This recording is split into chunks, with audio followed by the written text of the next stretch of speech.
Hello friends, வணக்கம். Welcome to Sheeja சமையல். நம்ம இன்னைக்கு இந்த அடை எப்படி செய்யறதுன்னு பார்க்கலாம்.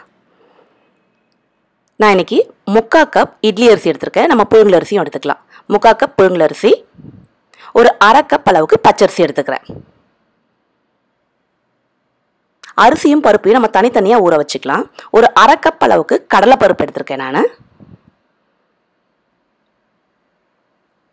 1/2 கப் கடலை பருப்பு, 1/4 கப் நம்ம பாசிப்பயறு எடுத்துக்கலாம். 1/4 கப் பாசிப்பயறு, 1/4 கப் துவரம் பருப்பு எடுத்துருக்கேன். இந்த கப்பில் 1/4 கப் துவரம் பருப்பு எடுத்துருக்கேன் நான். நீங்கள் பாசிப்பயறு இல்லைன்னா பாசி பருப்பு கூட சேர்த்துக்கலாம். அதெல்லாம் நம்மளோட இஷ்டம்தான். இது ரெண்டுத்தையும் நம்ம கழுவி வச்சுருக்கோம். இப்போ நம்ம ஊற வச்சுக்கலாம். ஒரு 3 hours ஆகுது இந்த பருப்பும் அரிசியும் ஊறணும். ரெண்டுமே தனித்தனியாக ஊற வச்சுக்கோங்க. ஒரு 3 hours ஊறட்டும். இது கூடவே நான் ஒரு 3 காஞ்ச மிளகாவும் சேர்த்துக்கிறேன். காரத்துக்கு ஏற்ப நீங்கள் உங்கள் இஷ்டத்துக்கு சேர்த்துக்குங்க. நான் இன்றைக்கி ஒரு 3 மிளகாய் சேர்த்துக்கிறேன். ஒரு 2 டேபிள் ஸ்பூன் உளுத்தம் பருப்பு நம்ம கழுவிட்டு ஊற வச்சுக்கலாம். இது ஒரு 15 நிமிஷம் ஊறினா போதும் உளுந்து. இப்போ பாருங்கள், இப்போ நம்ம அரைச்சிடலாம். ஒரு 3 மணி நேரம் ஆயிடுச்சு, ஊறிடுச்சு. இப்போ நம்ம அரிசியை நம்ம நல்லா அரைச்சி எடுத்துப்போம் தண்ணி விட்டு. அரிசி நம்ம நல்லா நைஸாக அரைச்சிக்கலாம். ரொம்ப நைஸாக அரைக்க வேண்டாம், கொஞ்சம் குறைன்னு அரைச்சிக்கிட்டுங்க. பருப்பை தண்ணியை ஃபுல்லாக வடிச்சு எடுத்துட்டேன். முதல்ல நம்ம மிளகாவை சேர்த்துக்கலாம். பருப்பை முதல்ல தண்ணியை வடிச்சிட்டு பருப்பை கொஞ்சம் பாதி அளவுக்கு சேர்த்துக்கிறேன். முதல்ல கொஞ்சம் இஞ்சியும் சேர்த்துக்கிறேன். தண்ணி விடாமல் முதல்ல பல்ஸ் மோடில் போட்டு அரைச்சி எடுத்துக்கோங்க. இந்த மாதிரி நரன்னு அரைச்சி எடுத்துக்கோங்க. அடைக்கி அரைக்கிறதுல தாங்க பதம். கொஞ்சமாக தண்ணி விட்டு இப்போ நம்ம அரைச்சி எடுத்துக்கலாம். நிறைய தண்ணி விட்டு அரைச்சிங்கன்னா மைய அரைஞ்சிரும். அடைக்கு நல்லா நரன்னு அரைச்சிக்கிட்டா நல்ல டேஸ்ட் ரொம்ப நல்லாயிருக்கும். இதை பாருங்கள், இப்போ நான் அரைச்சிட்டேன்.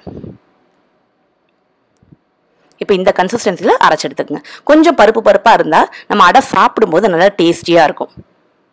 அரிசியை நம்ம கொஞ்சம் நைஸாக அரைச்சாலும் பரவாயில்ல, ஆனால் பருப்பை மட்டும் கொஞ்சம் நரன்னு அரைச்சிக்கோங்க.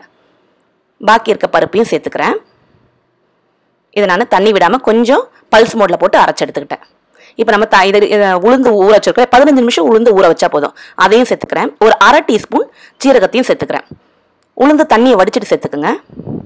கொஞ்சமாக தண்ணி விட்டுட்டு அரைச்சிக்கலாம். நிறைய தண்ணி விட்டிங்கன்னா மைய அரைஞ்சிருங்க. ஸோ இப்போ கொஞ்சம் கொஞ்சமாக நம்ம தண்ணியை சேர்த்துட்டு அரைச்சிக்கலாம். கொஞ்சம் பல்ஸ் மோட்லேயே அரைச்சிங்கன்னா கொஞ்சம் நரன்னு நமக்கு இந்த கன்சிஸ்டன்சியில் நம்ம அரைச்சி எடுத்துக்கலாம். இப்போ பாருங்கள், இந்த மாதிரி நான் அரைச்சி எடுத்துக்கிட்டேன். நம்ம அடமாவுக்கு இந்த பருப்பு அரைக்கிறதுல தாங்க இருக்குது டேஸ்ட்டே. பருப்பை மைய அரைச்சிக்கிட்டிங்கன்னா உங்களுக்கு அந்தளவுக்கு ஒரு மாதிரி தோசை இதாக இருக்காது. ஸோ இப்போ நீங்கள் பருப்பை மட்டும் கொஞ்சம் பார்த்து நல்லா பதமாக அரைச்சி எடுத்துக்கோங்க. கொஞ்சம் மிக்ஸி ஜாரில் தண்ணி விட்டு மிக்ஸி ஜாரை கழுவிட்டு அந்த தண்ணியை நான் சேர்த்துக்கிறேன். இதுக்கு நம்ம புளிக்க வைக்கணும்னு அவசியம் இல்லைங்க. நம்ம அரைச்ச உடனே நம்ம சுட்டுடலாம். இதுக்கு தேவையான அளவுக்கு உப்பு சேர்த்துக்கிறேன். ஒரு 1/4 டீஸ்பூன் பெருங்காயத்தூள் சேர்த்துக்கிறேன். நல்ல வாசமாக இருக்கும். நம்ம சீரகத்துக்கு பதில் வேணும்னா நீங்கள் சோம்பு வேணுனாலும் சேர்த்துக்கலாம். அது நம்மளோட இஷ்டம்தான். இந்த மாவு இப்போ இந்த கன்சிஸ்டன்சியில் இருக்குது. நம்ம அரைச்ச உடனே நம்ம சுட்டுடலாம். இதை கல் சூடாக இருக்குது. நல்லா ஒரு 2 கரண்டி விட்டுக்கலாம்.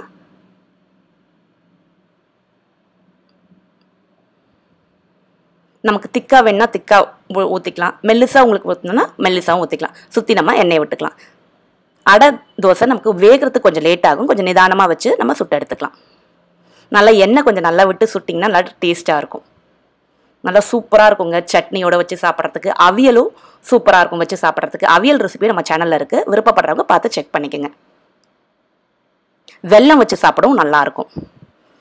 நல்லா ஒரு மீடியம் ஃப்ளேமில் வச்சு குக் பண்ணிக்க. நல்லா 2 பக்கமும் நல்லா திருப்பி போட்டு சுட்டு எடுத்துக்கோங்க. நல்லா எண்ணெய் கொஞ்சம் நல்லா விட்டிங்கன்னா நல்லா டேஸ்டியாக இருக்கும் அடைக்கு. நீங்களும் கண்டிப்பாக செஞ்சு பாருங்கள். நல்லா சூப்பராக இருக்குங்க இந்த அடை தோசை. ரொம்ப செய்கிறதும் ஈஸி தான். இந்த வீடியோ உங்களுக்கு பிடிச்சிருந்தா லைக் பண்ணுங்கள், கமெண்ட் பண்ணுங்கள். கூடவே நம்ம சேனலை சப்ஸ்கிரைப் பண்ணி வச்சுக்கோங்க. தேங்க்ஸ் ஃபார் வாட்சிங்.